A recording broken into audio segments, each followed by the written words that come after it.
My daughter came to see me with a huge bruise on her arm after having lunch with her husband. I asked her, "What happened?" She forced a smile and said, "I just tripped on the sidewalk." I immediately called my son-in-law. He answered, "So what? Yeah, I hit her. What do you think you're going to do about it?" I hung up without saying a word. A little while later, I made a single phone call. The next morning, he was the one calling me. "Do you have a death wish or something?" "I'm glad you're here. If you're watching this video, hit like, subscribe to the channel, and tell me in the comments where you're listening to my revenge story from. I want to know how far it's traveled. The afternoon sun was setting over Santa Fe, slipping through the old wooden frame of my artisan shop, lighting up the skeins of bright red, yellow, and blue yarn that I had spent all morning carefully arranging. At 65 years old, I was used to this light, to the smell of beeswax from the hand-woven rugs, to the sharp cry of the tamale seller in the market outside. I was carefully folding an embroidered napkin when the silhouette of Sarah, my daughter, appeared in the doorway.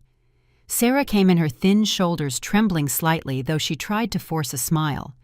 She was wearing a long-sleeved white blouse, the kind she never wore because she said they made her too hot.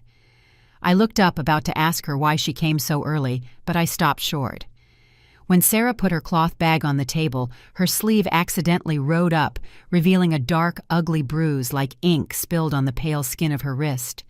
My heart sank as if someone was squeezing it. That bruise didn't look like it was from a fall or an accident. It was marked deep, cruel, like the print of someone's hand on my daughter's flesh. "What is it, sweetie?" I asked, my voice trembling even though I tried to stay calm. Sarah quickly pulled her sleeve down, hiding the bruise, and then smiled crookedly in that way I knew meant she was hiding something from me. "It's nothing, Mom. I just tripped on the sidewalk." Her voice was soft, but her eyes avoided mine. I wanted to insist, to take her hand, to lift her sleeve to see if there were more marks, but I just stood there frozen. Something inside me stopped me, as if I was afraid that if I asked more, the truth would come out and I wasn't ready to face it. Silently, I pulled a chair over for her. "Sit down, honey. I'll get you some lemonade." I went to the kitchen, holding the pitcher with my heart in a knot. She had been my greatest joy, the daughter with a smile as bright as the morning sun, who always told me her big dreams of having a happy family. Now she was sitting there, thin, quiet, like a shadow of her former self. I put the glass of lemonade in front of Sarah, trying to manage a smile, but my eyes couldn't leave her arm, even though it was covered again.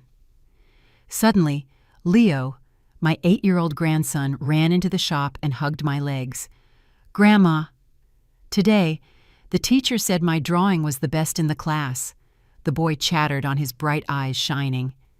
I bent down, stroked his head, and felt my heart warm a little with that innocent smile. Leo was my whole world, the reason I still got up every morning, why I kept weaving rugs, why I kept living after my husband was gone.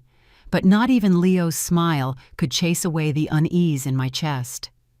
I glanced at Sarah and saw her with her head down, fidgeting with the edge of her glass, as if trying to hide a secret.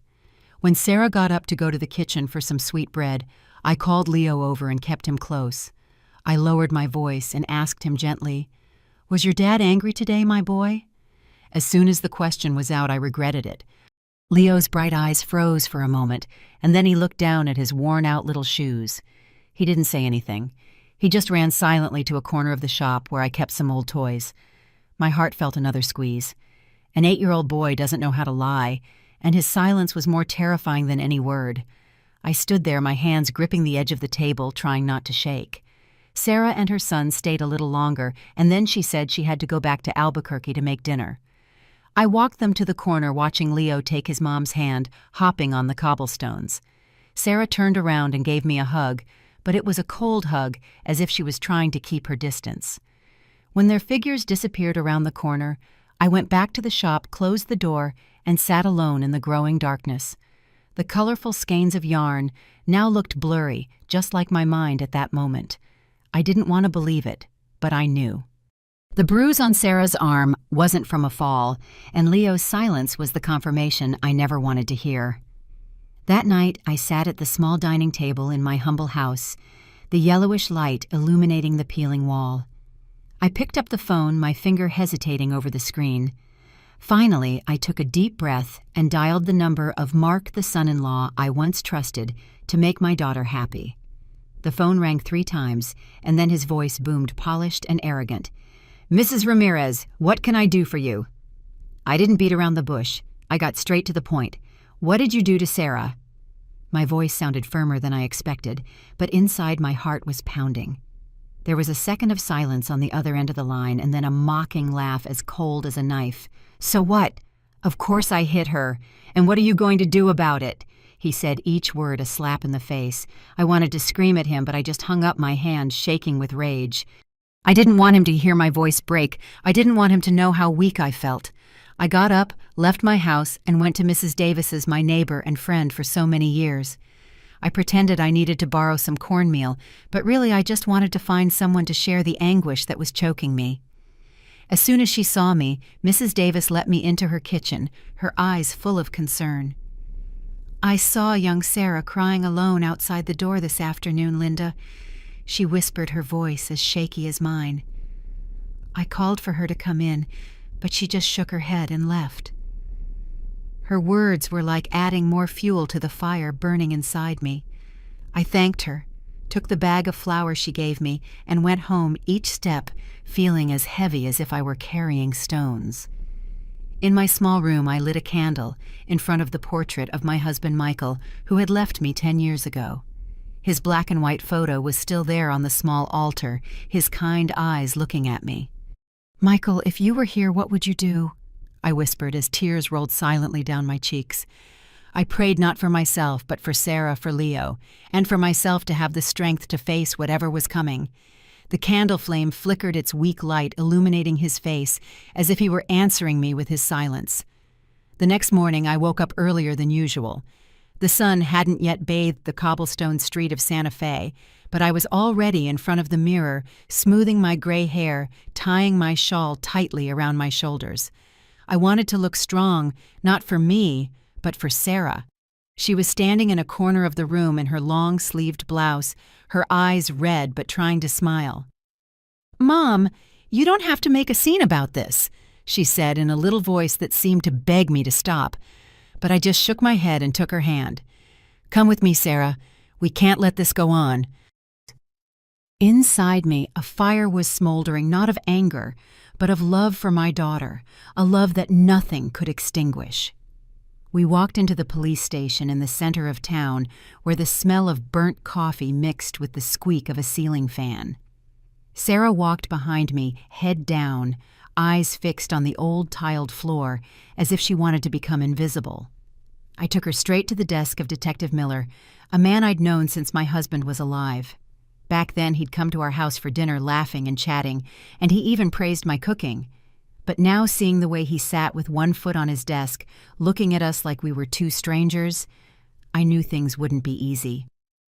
"Detective Miller," I said, trying to keep my voice steady, "I'm here about my daughter. Her husband hits her. I want to file a report." I told him everything from the bruise on her wrist to the phone call the night before when Mark admitted his behavior with complete shamelessness. I looked Miller straight in the eye, hoping for a little justice, a little empathy from the man who once ate at my table. But he just glanced at Sarah and then leaned over to scribble something superficially, the pencil scratching the paper. "She probably fell down the stairs, a domestic accident, you know." He let out his voice as cold as if he were talking about the weather. My blood boiled. I slammed my hand on the table, the sound making the whole room go quiet. "No, my daughter is beaten by her husband, do you hear me? This is not an accident." My voice trembled, not with fear, but with the rage that was exploding in my chest. Miller raised his head and smiled with disdain, a smile I wanted to slap off his face. "Look, Mrs. Ramirez, I advise you to go home and tell your daughter to keep her family business quiet. We don't get involved in fights between a husband and wife." His words were like a stab to the heart. I wanted to scream at him, to ask him where his conscience was when he saw a mother begging for help, but Sarah pulled on my arm. "Mom, let's just go." Her voice broke. Her eyes filled with tears, as if she was afraid that if I made a scene, things would get worse. I squeezed her hand, my heart heavy as a stone, and led her silently out of the station. Every step felt like I was sinking deeper into helplessness.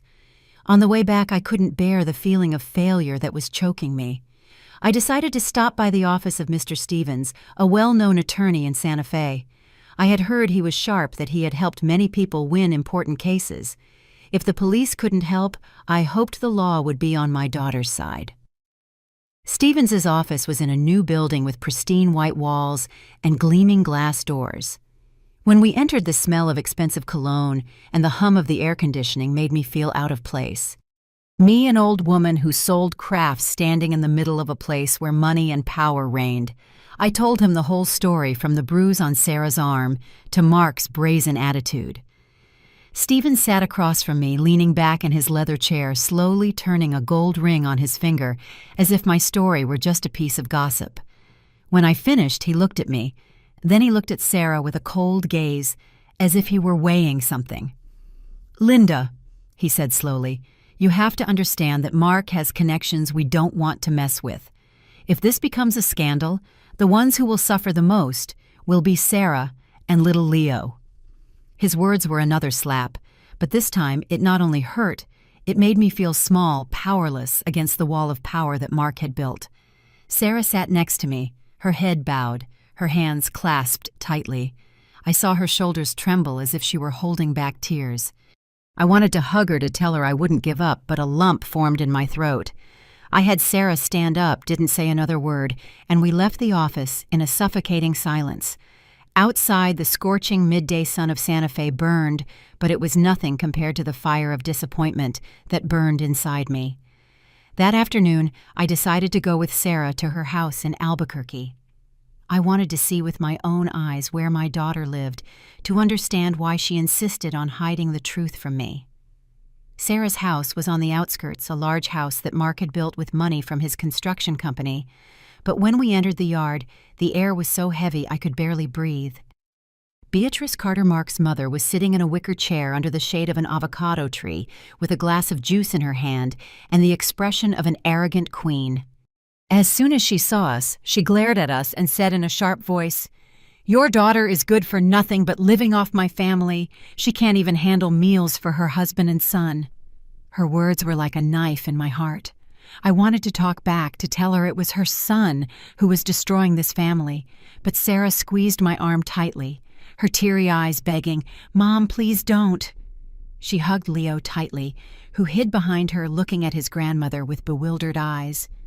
I saw the fear in that look, and it hurt my soul. Just then, Mark came out of the house, adjusting his tie nonchalantly, as if everything were normal. He looked at me with cold, challenging eyes, then turned to Sarah and ordered, "Get in the house. Don't let your mother make a scene." I wanted to scream in his face, to ask him why he treated my daughter like that, but Sarah's pleading look stopped me. I turned and left my steps heavy on the stone path. Behind me, Beatrice's voice still echoed, full of contempt. "An old woman who sells rags isn't going to come here and give lessons to the Carter family."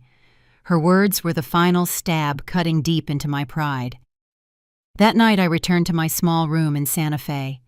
I sat in front of my husband's portrait, the candle flame flickering on his face. "Michael, you used to say that justice always finds a way," I whispered as tears rolled down my cheeks. "But where is the justice now? The police won't help the lawyers turn their backs on us. Our daughter is suffering, and I can't do anything." I clenched my fists, my nails digging into my skin. I knew one thing for sure: the justice Sarah needed would never be found in this corrupt system where Mark's money and power overshadowed everything. The next morning, the early sun in Santa Fe was as gentle as ever, but my heart was not. I stood in front of the shop, rearranging the skeins of yarn, trying to keep my hands busy so my mind wouldn't sink into dark thoughts. Sarah arrived early with Leo, who was jumping up and down, hugging a stained drawing pad. "Mom, can you watch the kid for a bit? I'm going to the market in Albuquerque to buy a few things," Sarah said, trying to sound normal, but her eyes avoided mine. I nodded, hugged Leo, and forced a smile. "Be careful, honey," I told her, though I knew perfectly well she wasn't just going to the market. There was something in the way Sarah lowered her head, in how she put on the long-sleeved blouse, despite the heat that squeezed my heart. After Sarah left, I brought Leo inside the shop and sat him at a corner of the table with some colored pencils. I started displaying the newly woven rugs at the entrance. The familiar smell of cotton and beeswax calmed me a little. Suddenly, Leo ran to me, pulled on my arm, and said excitedly, "Grandma, look what I drew!" He showed me a scribbled drawing of a house, an avocado tree, and a woman. But then the world stood still. Right on the arm of the woman in the drawing, I saw black smudges. I asked Leo with a trembling voice, "Who did you draw?" Leo smiled innocently. "I drew my mommy. She has purple spots like this all over her body." I took the drawing, trembling, turned back to Leo, and tried to keep my voice soft. "Leo, what a beautiful drawing. But tell me, does your mommy's arm hurt?" The boy looked at me bewildered. His bright eyes suddenly darkened. He didn't answer, just nodded very slightly, fidgeting with a colored pencil in his hand. His silence was like a stab sharper than any word. I hugged Leo, pulling him close, trying to hide the trembling that was running through my body. "Come on, let's get you some lemonade," I said, just to get him out of that moment so I wouldn't break down in front of him. I went to the kitchen and took a bottle of herbal oil that I used to make myself since my husband was alive. Every time Leo fell, I used it to soothe him, but today that bottle was for Sarah. When she came back from the market, I took her to a corner of the shop where the light wasn't as bright. "Sit here, honey," I said with a shaky voice. Sarah looked at me with eyes full of worry, but she obeyed. I gently rolled up her sleeve, though she tried to resist. The bruise was still there, not just one more visible in the daylight, like an irrefutable accusation. "This isn't from a fall, Sarah," I said, my voice breaking. "Tell me the truth, please." Sarah quickly pulled her sleeve down, her eyes watery. "Mom, I'm begging you, don't make a scene," she whispered, her voice cracking. "If I speak up, he'll take Leo from me. I can't lose him, Mom." Her words were a blow to the chest. I wanted to scream. I wanted to go to Mark's house that very instant and confront him. But Sarah's pleading look stopped me.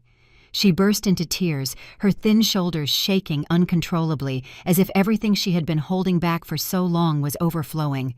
I hugged her, letting her lean on my shoulder, her tears soaking my blouse. "I'm not going to let him hurt you anymore," I whispered, though I myself didn't know what I was going to do. I took the bottle of herbal oil and gently applied it to the bruise. The smell of mint and marigold filled the air, but it didn't ease the pain in my heart. Every time I touched the bruise, I felt my daughter's pain, not just on her skin, but deep in her soul. Sarah stayed there crying silently, and I could only hold her tighter, as if by doing so I could protect her from the whole world.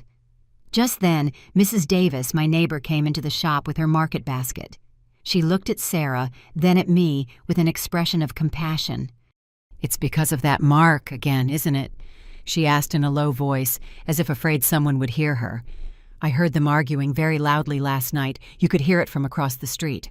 Sarah quickly looked down, wiped her tears, and stood up, saying quickly, "I have to go now, Mom." She practically ran out of the shop, as if afraid to face the truth Mrs. Davis had just revealed. I walked her to the corner, watching her thin figure disappear, my heart in a knot. I wanted to stop her, to tell her not to go back to that house, but I knew she wouldn't listen. She was afraid of losing Leo, and that fear was bigger than her own pain. That evening, as I was tidying up the shop, arranging the last rugs, the blinding lights of a vehicle lit up the interior. A screech of tires, and I immediately recognized Mark's familiar black truck. He didn't get out, just rolled down the window and gave me a cold, defiant look. His eyes seemed to say, "You can't do anything to me." Then he sped off. The truck disappeared at high speed, leaving a strong smell of exhaust and a silent threat. I stood frozen in the doorway of the shop, my hands gripping the edge of a table, feeling a rage I had never experienced before. He was reminding me that everything was still under his control, that I, an old woman who sold crafts, was nothing against his power. After that day at the police station and at the lawyer's office, I felt as if the whole world had turned its back on me. Detective Miller with his mocking smile, the lawyer Mr. Stevens with his gleaming gold ring, they were all on Mark's side, or rather on the side of his money and his power. I sat in my artisan shop looking at the colorful skeins of yarn with an empty heart. I had hoped the law would protect Sarah, but now I knew that the official path was closed, like a heavy iron door bolted shut in front of me. That morning, I decided to confront Mark myself. I didn't say anything to Sarah. I didn't want to worry her anymore. I tied my dark blue shawl, grabbed my cloth bag, and took the first bus to Albuquerque. The whole way I watched the agave fields pass by the window, but my mind was only on Sarah, the bruise on her arm, the scared look in Leo's eyes. I told myself that even if I was just an old woman who sold crafts, I wouldn't let Mark continue to trample on my daughter's dignity. Mark's office was in downtown Albuquerque, a new building with gleaming glass as if showing off its owner's wealth. The sign Carter Construction shone under the sun with golden letters, like a declaration of power. I took a deep breath and pushed the door open. Inside, the cold air from the air conditioning made me shiver. The secretary, a young woman with her hair in a high bun, looked at me curiously. I said dryly, "I'm Sarah's mother. I want to see Mark." She hesitated for a moment, but still led me to the second floor, as if she knew I wouldn't leave easily. The office door opened, and I saw Mark leaning back in his expensive leather chair with one foot on the polished wooden desk. He was laughing out loud on the phone, his voice echoing through the office. When he saw me, he motioned for the person on the other end of the line to wait and then hung up without wiping the smile from his face. "Linda, what a surprise," he said in a sweet but sarcastic tone. "What brings you here? Want to buy a plot of land to build on?" He let out a laugh as if my presence were a joke. I stood tall, looking him straight in the eye, trying to keep my voice from trembling. "You hit Sarah. I saw the bruises. How long are you going to deny your responsibility?" My words came out clear and cold, but inside I felt like I was facing a wild beast. Mark didn't answer right away. He got up calmly, poured himself a glass of tequila from a bottle on his desk, and took a sip without taking his eyes off me. "And what if I admit it?" he said with a shameless tone.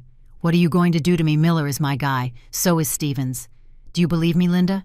In this town, nobody dares to touch me." His words were a blow to the chest. I clenched my hands, my nails digging into my palms, trying not to shake with rage. "You're destroying my daughter's family," I said, my voice breaking not from fear, but because I could clearly see my powerlessness against him. Mark leaned back in his chair, raising an eyebrow with a provocative smile. "Family," he said, drawing out the word as if mocking it. "I control this family. Sarah is nothing more than an ornament in the house. And you, an old woman who sells crafts, what could you possibly do to me?" That phrase was like a knife to my pride. I wanted to scream, to grab him by the collar of his shirt and shout in his face that Sarah was my daughter, a human being, not an object for him to abuse. But I stood there with a lump in my throat and could only say one thing, slowly but firmly. "One day, you're going to pay for what you've done, Mark." He let out a laugh that echoed in the room and then slammed the table as if he were watching a comedy. "I'll be waiting, mother-in-law," he said, his voice full of sarcasm. "Let's see what an old woman who sells souvenirs can do to me." I turned and left, feeling his contemptuous gaze on my back. Every step out of that office felt a little heavier, as if I were carrying the weight of Sarah's pain and my own helplessness. When I left, the scorching midday sun of Albuquerque burned my skin, but it was nothing compared to the fire of anger and disappointment that burned inside me. I stood on the sidewalk watching people pass by trucks full of goods street vendors, calling out under the shade of the trees. Everything was going on as normal, as if no one knew that my daughter was living in a hell, that I had just been humiliated by the same man who had destroyed her happiness. Returning from Mark's office, I felt as if all my energy had been drained. The bus ride from Albuquerque to Santa Fe seemed longer than ever, each turn of the wheels sinking me deeper into helplessness. When I opened the door to my house, the small room was already in shadow. Only the faint light of the candle on the altar for my husband Michael remained. Sarah and Leo were fast asleep in the other room, the boys' rhythmic breathing reminding me that I still had a reason to fight. But at that moment, I just wanted to sit down and let the exhaustion consume me. I dragged the old wooden chair and sat in front of Michael's portrait, looking at his kind eyes in the black and white photo that had already turned yellow. "Linda, in this life, sometimes you have to take justice into your own hands." His old words echoed in my head, as clear as if he were sitting next to me.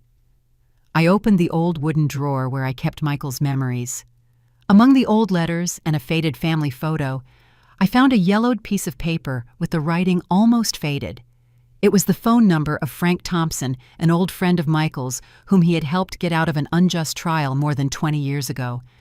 Frank had been a cop, a tough but fair man, and now he had his own law firm in Santa Fe. I took the paper, my trembling fingers tracing the numbers. I hadn't spoken to him in years, but in my heart I knew that if anyone could help me now, it could only be Frank. My heart pounded as I dialed. The phone rang 3 times, each ring seeming like an eternity. Then a deep, raspy voice answered, "Who is this?" I took a deep breath, trying to keep my voice from breaking. "It's me, Linda Ramirez." I said concisely but firmly, "My daughter is being abused by her husband. I need your help." There was a long silence, as if Frank was weighing something. Finally, he spoke, his tone serious and grave. "You know this isn't easy, but if you dared to call, I'll listen. I'll see you at the cafe near the Santa Fe market tomorrow at 8 in the morning." I hung up my hand, still shaking, but with a weight lifted from my soul as if a burden had been removed. For the first time in days, I felt a glimmer of hope.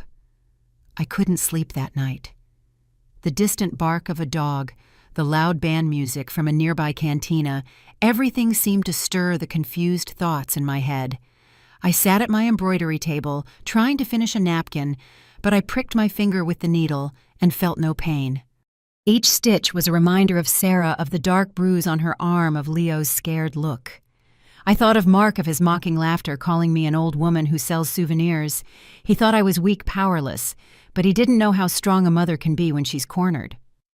The next morning I got up early and took Leo to school. The boy held my hand, chattering about the drawing he had made the day before, but I just smiled, my heart heavy. When I got home, I asked Sarah to take care of the shop. "I'm going to buy new fabric," I lied, not wanting her to know what I was about to do. Sarah nodded, but her eyes were full of worry, as if she sensed something.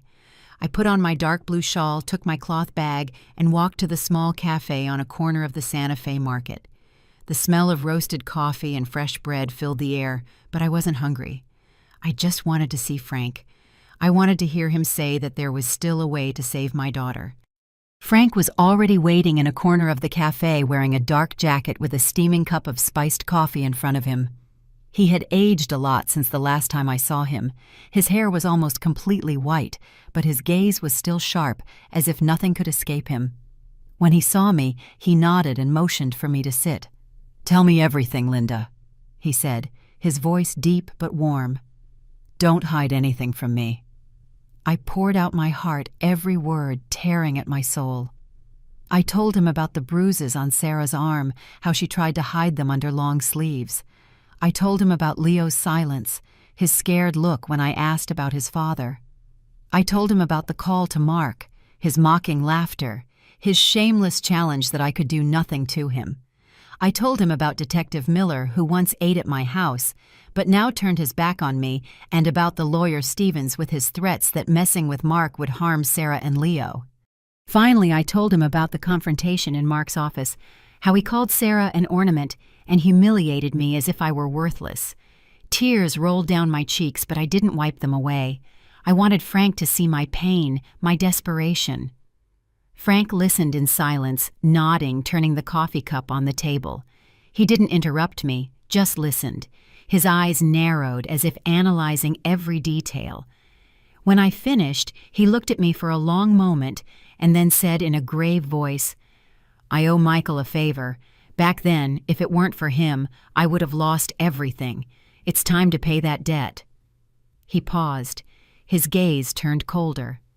"But this path won't be easy, Linda. Mark isn't just an abuser.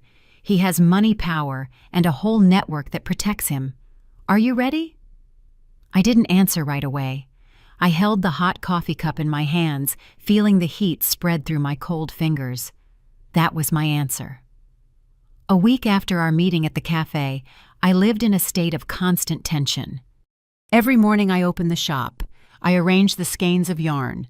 I smiled at customers, but my mind was elsewhere. I was waiting for Frank.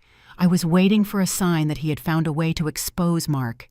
Every time the phone rang, my heart skipped a beat thinking it was him. But the days passed in silence, and I began to fear that I had placed my hopes on something impossible. Every night I sat before Michael's altar, lit a candle, and whispered to him, asking for strength to continue. "Michael, am I doing the right thing?" I would ask, but only the flickering flame answered me. Then, one afternoon, as the golden light streamed through the shop door, Frank appeared. He came in with a thick, old leather briefcase in his hand, his face more serious than usual. "Linda, we need to talk," he said, his voice low but firm. I took him to the small back room where I used to sit and embroider on my sleepless nights. Sarah was at the counter laughing with a customer, completely oblivious to everything. I closed the door, my heart pounding as if I were about to enter a battle I didn't know if I could win. Frank put the briefcase on the wooden table, opened it, and spread thick files before me. I looked at the pages, the numbers, the scribbled signatures, and felt my head spin. He pointed to each document, explaining slowly, "These are copies of the construction contracts from Mark's company. See, the figures are blatantly falsified, the price of materials inflated to double, triple to steel." He moved to another stack of papers, bank receipts with bright red stamps. "This is proof that he launders money through a charitable foundation in his mother's name, Beatrice. The dirty money goes through there and then back into his pocket." Finally, he handed me a stack of invoices with a handwriting that chilled me to the bone. "Protection guarantee, Detective Miller." I took each paper, my hands shaking. Those numbers, those signatures, those notes, they were like knives, not just cutting my heart, but revealing the disgusting truth about Mark. He wasn't just a violent man who beat his wife, but the center of a small, dirty network of corruption. Frank looked at me, his eyes narrowed, and lowered his voice. "As you can see, Linda, he doesn't just harm Sarah. He's part of a whole rotten system. To bring him down, we have to target the whole system." I nodded, but a lump formed in my throat, and I couldn't speak. I thought of Sarah, of the dark bruises on her arm, of Leo's frightened gaze. These papers weren't just evidence. They were a hope, the hope of being able to get my daughter out of the hell Mark had created. But just then, Sarah's voice came from the front. "Mom, a customer wants a rug." My heart jumped. I quickly gathered the files, hid them under the table, and went out, forcing a smile. It was an American couple, blonde, with radiant smiles, looking for souvenirs. I showed them some embroidered napkins. I told them about each stitch, but my mind was still in the back room where Mark's secrets lay. When they left with a bright red rug under their arm, I went back to Frank. My heart was still pounding from the fear that Sarah might have seen something. I didn't want her to know. I didn't want to burden her with more weight. Frank sat down, took out a cigarette, lit it, and took a long drag. The smoke floated in the air, mixing with the smell of beeswax from the rugs. "I'm going to prepare an anonymous complaint," he said slowly. "It will be sent directly to the Department of Public Works and the IRS. But to be sure, we need a witness from the inside. Someone who knows exactly what's going on in Mark's company." I immediately thought of Carmen, Sarah's best friend, who had worked as an accountant at Carter Construction since the company was founded. Carmen had come to my shop, had sat down to eat pastries, and had told me about her hard times. If there was anyone who would dare to stand up to Mark, it could only be Carmen. "Carmen," I said with a confident voice. "She's Sarah's best friend. She knows a lot about his company." Frank nodded. His eyes lit up. "If she agrees to cooperate, we'll have another fatal arrow," he said with a determined voice. "But you have to convince her, Linda, it's not easy. She might be scared, she might refuse." I nodded, knowing this path would not be easy, but I had no other choice. At that moment, Leo ran in from the street holding up a colored pencil drawing. He was beaming, his face lit up like the Santa Fe sun. "Grandma, look, I drew our house," he boasted in his clear voice. I bent down and looked at the drawing. A small house, a mother and a child holding hands under the shade of an avocado tree. "My daddy isn't there," Leo added with the innocence of someone stating the obvious. A lump formed in my throat as if someone was squeezing my heart. I looked at Frank and saw him place a hand on my shoulder with a resolute look. "That's exactly why you have to see this through, Linda," he said, his voice low but firm. "Not just for Sarah, but for this child." I hugged Leo, feeling the warmth of his small body. His drawing wasn't just scribbles, it was a reminder of why I was fighting. I looked at Frank, nodded, and inside me, a fire ignited stronger than ever. Mark might think he controlled everything, but he didn't know that I had found an ally, and that I wouldn't stop until he paid for what he had done to my daughter and my grandson. One afternoon, Frank met me at a small taco shop in Albuquerque, where the smell of grilled meat mixed with the sizzle of charcoal. I sat across from him, my hands gripping the edge of the worn wooden table, trying not to tremble. Frank didn't say much, just placed a thick yellowish craft paper envelope on the table. "These are copies of the documents I already sent," he said, his voice low and confident. "The game has begun, Linda." I looked at the envelope, my heart pounding as if it wanted to burst out of my chest. Outside the streets of Albuquerque were still bustling a street vendor calling out, "Tamales, get your hot tamales." His voice echoed, but I only heard the beating of my heart. Everything outside was normal, but I knew an underground storm was brewing, and I was the one who had started it. I didn't dare open the envelope in the taco shop. I feared curious glances. I was afraid someone would see me and tell Mark. I put the envelope in my cloth bag and held it tightly throughout the bus ride back to Santa Fe. That night in my small room, when Sarah and Leo were already asleep, I opened the envelope by the flickering light of a candle. The papers inside were the proof, the falsified contracts, the money laundering receipts, the bribery notes, all like bullets ready to take Mark down.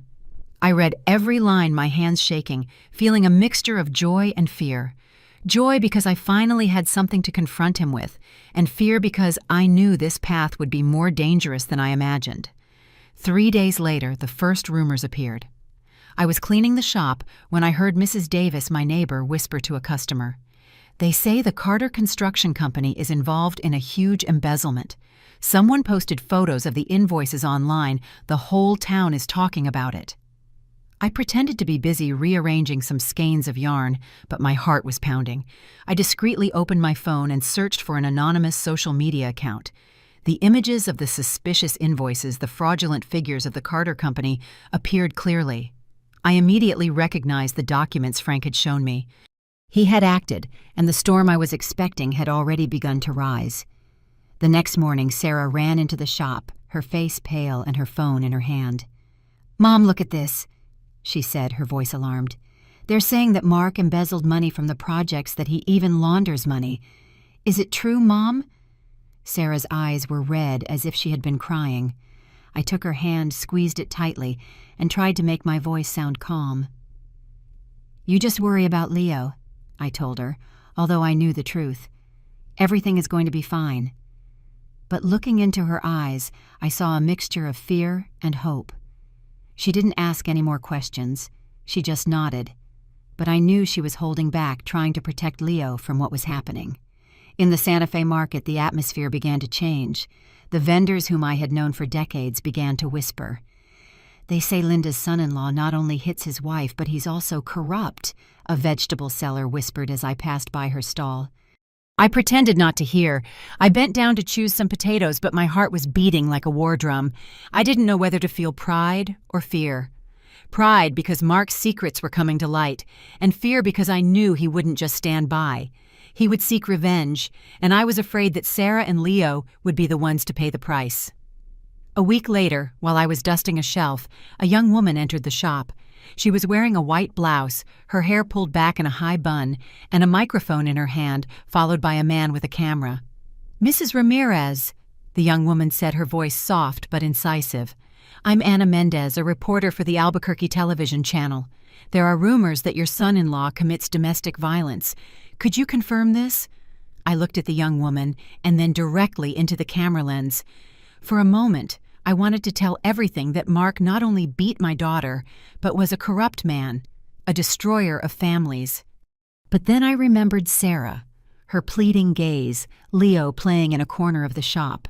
I said nothing, just looked at the camera for a few seconds, nodded, and turned away in silence. My silence, I knew, was a confession. That night, I sat with Sarah and Leo in my small room. The local news was on the old television, the anchor's voice echoing. The Carter Company faces accusations of financial fraud and domestic violence. The image of my shop appeared on the screen, along with headlines about the accusations against Mark. Sarah turned pale. She hugged Leo tightly, her eyes filled with tears. "Mom, what's happening?" she asked, her voice trembling. I sighed and placed a hand on her shoulder. "I don't know where all this will lead," I said, although in my heart I knew very well. "But I promise you, I will protect you and Leo." Those words were not just a promise to Sarah, but to myself. That night, the sky over Santa Fe was heavy, without a single star. I had just folded the last rug, preparing to close the shop, when the blinding lights of a truck cut through the darkness, aimed directly at my face. The engine roared like a threat, and I immediately recognized Mark's familiar black vehicle.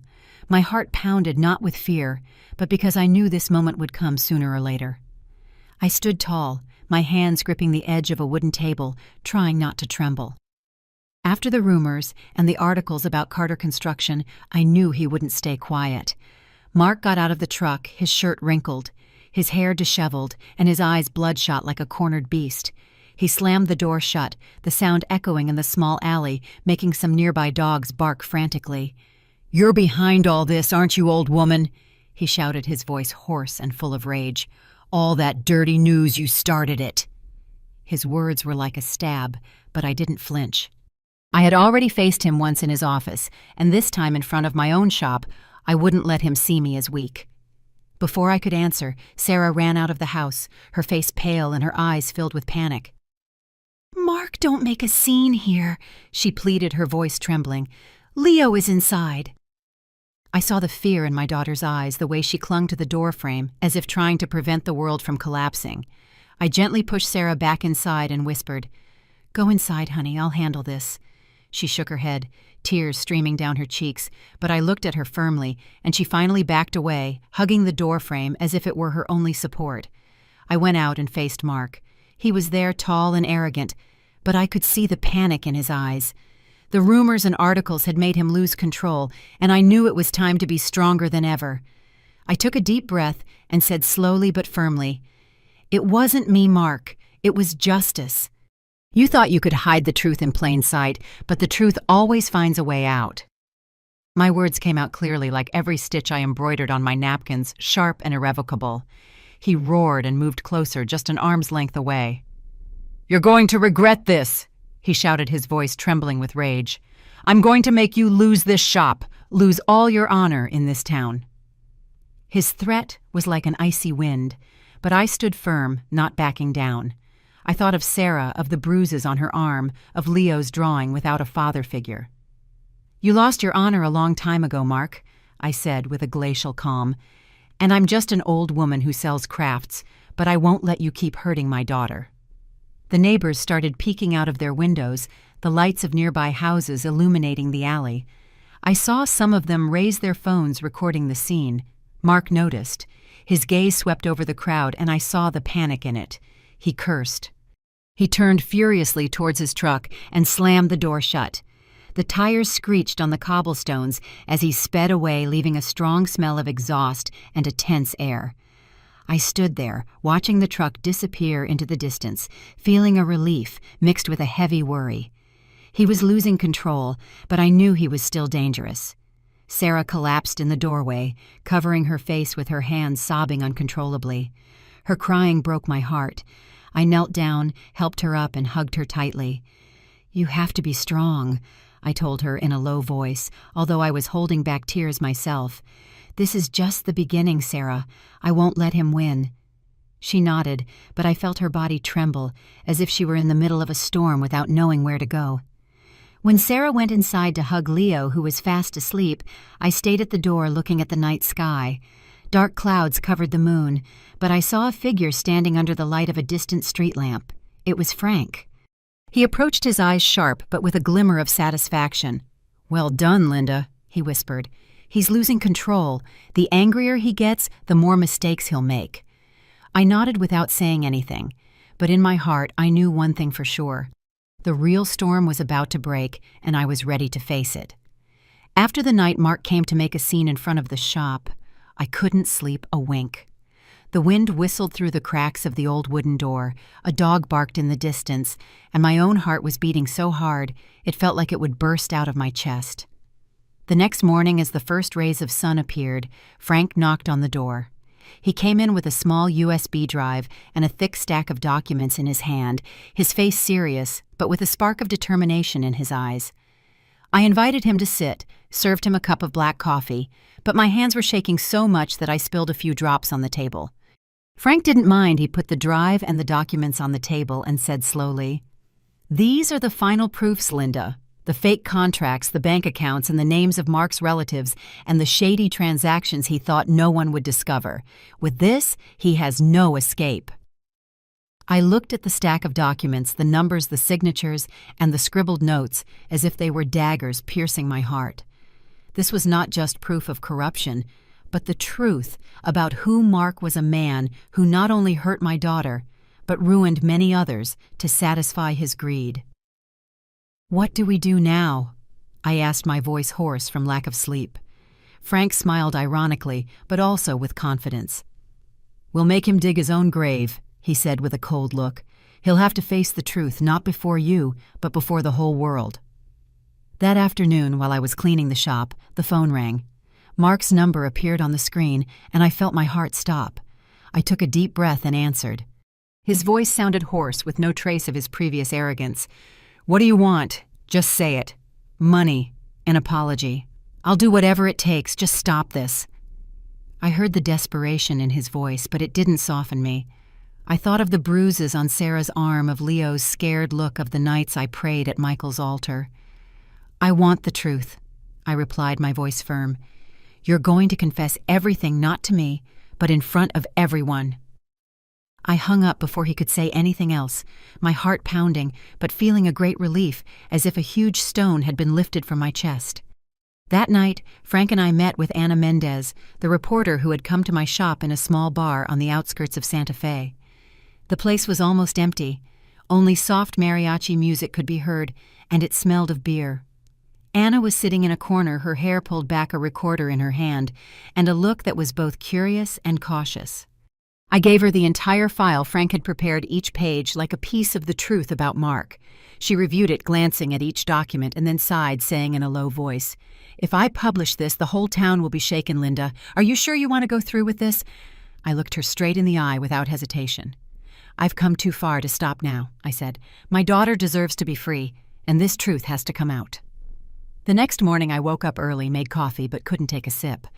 I turned on the television, and the Albuquerque channel was broadcasting a special live news report. Mark Carter was sitting in the middle of a press conference, his face pale, sweating at the temples, his usual suit now looking wrinkled. In front of dozens of cameras, he took a paper with trembling hands and read every word of a prepared statement. His voice was breaking, but every word was clear. He admitted to abusing Sarah Ramirez. He admitted that Carter Construction had financial irregularities and fraud in public contracts. And finally, he publicly apologized to his family and announced the dissolution of the company. I sat in the shop in front of the small television, my hands gripping the edge of the table. The image of Mark on the screen was that of a man laid bare before the world. I didn't feel satisfaction, only a deep sadness. He had been the man I trusted, the one I thought would bring Sarah happiness. Now he was just a shadow of himself, sunk by his own sins. The whispers of customers in the market began to be heard from outside. Mark fell apart.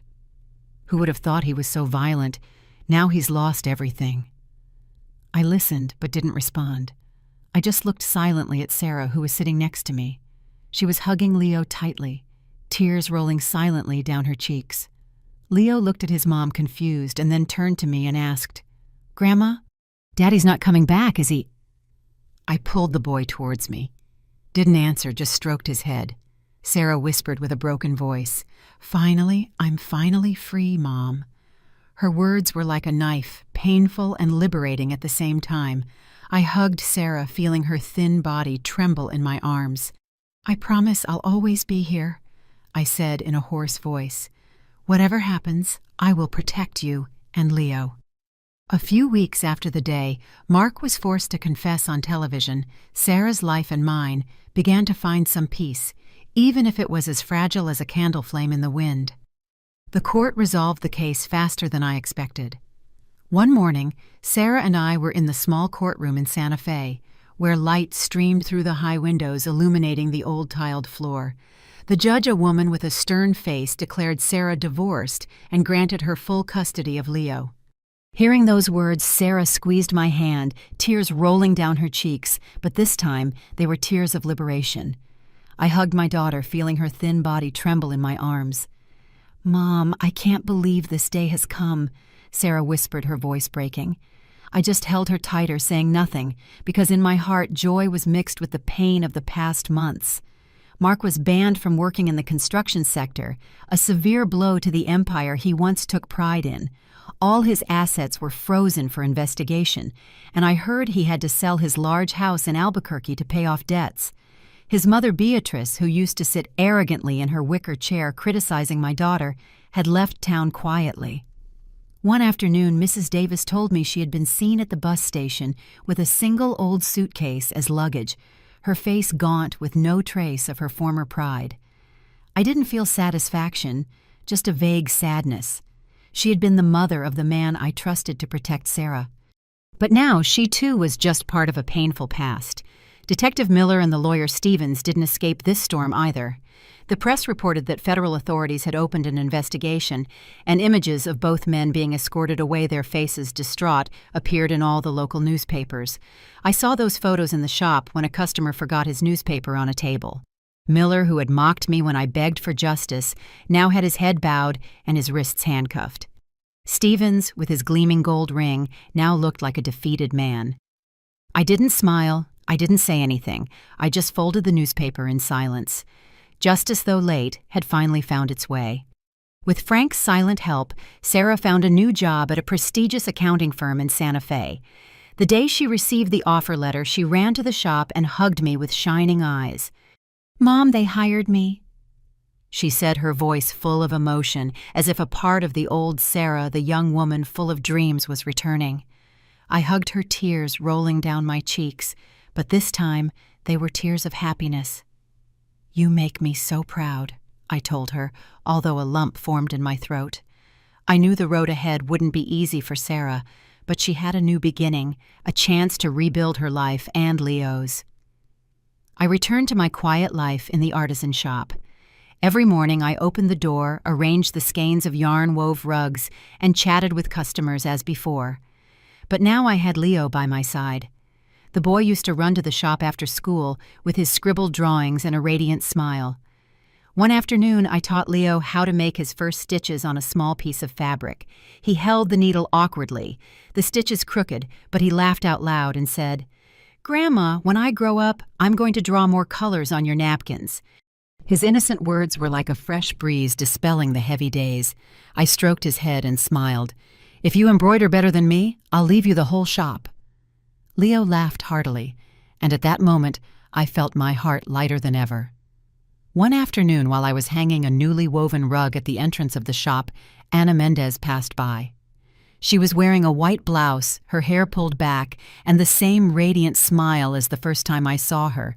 She waved at me, and I nodded, smiling in gratitude. Her report, along with the evidence Frank and I provided, had brought the truth to light, had helped Sarah break free from Mark's chains.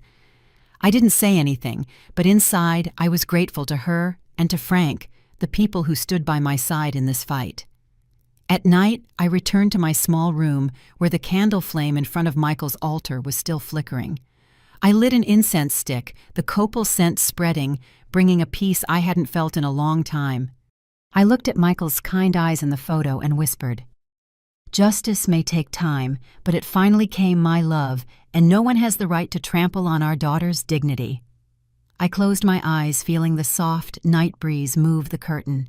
This war was over, and we had won, not with violence, but with perseverance and a love that never gave up. I sat there in my small room, listening to the chirping of the crickets in the alley. I thought of Sarah, of the smile returning to her face. I thought of Leo, of the colorful drawings he would paint in his future. And I thought of myself, an old woman who sold crafts, who had dared to confront an entire system to protect her family. I was no longer afraid. I had no more doubts. This life, though hard, had taught me that a mother's love can be stronger than any power. And with that love, I knew we would move forward together under the Santa Fe sun. The story you have just heard has been modified in names and places to protect the identity of the people involved. We do not tell this to judge, but in the hope that someone will listen and stop to reflect. How many mothers are suffering in silence within their own homes? I really wonder. If you were in my place, what would you do? Would you choose to remain silent to keep the peace, or would you dare to face it all to reclaim your voice? I want to know your opinion, because every story is like a candle that can light someone else's path. God always blesses, and I am convinced that courage leads us to better days. Meanwhile, on the end screen, I leave you two of the channel's most beloved stories. I'm sure they will surprise you. Thank you for staying with me until this moment.